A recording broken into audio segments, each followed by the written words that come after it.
Hey you guys, welcome back, welcome to my channel, and in this video I'm here to give you a full disclosure on that little reveal that happened a couple of weeks ago. So I'm here now at the Triumph showroom at Reims Road where the reveal is about to happen.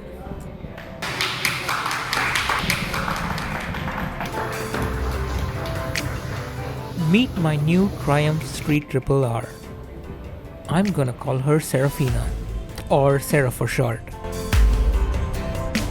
Riding her for the first time, I can say that she's a phenomenal piece of engineering. Oh, and a symphony to my ears. So you might ask, why the name Seraphina? Well, Seraphina comes from the word seraphim, who are celestial heavenly beings, practically angels. So when you think about it, it's the perfect name for her, innit? Sera the Street Triple R. This is going to be her new home. I hope she likes it.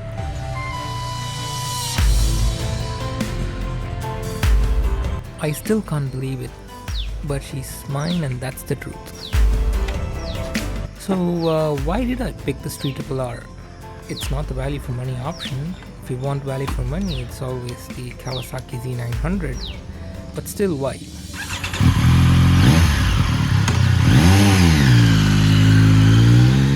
And that's exactly why.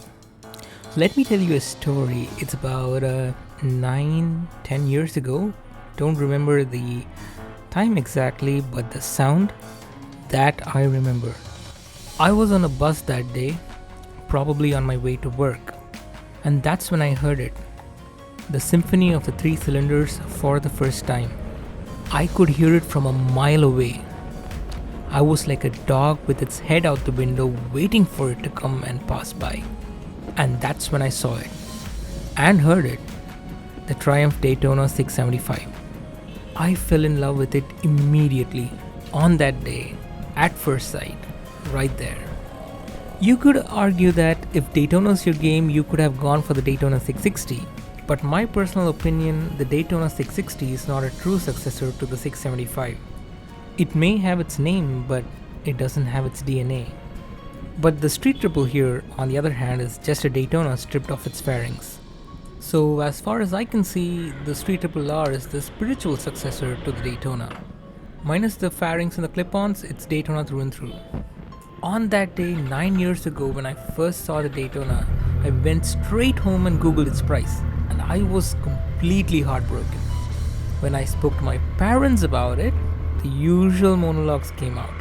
Money doesn't grow on trees. You don't understand the value of money. And you should buy things with your own earnings to understand its value. And 10 years later, that's what I did.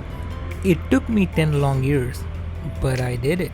I bought my dream bike. As they say, it's better late than never.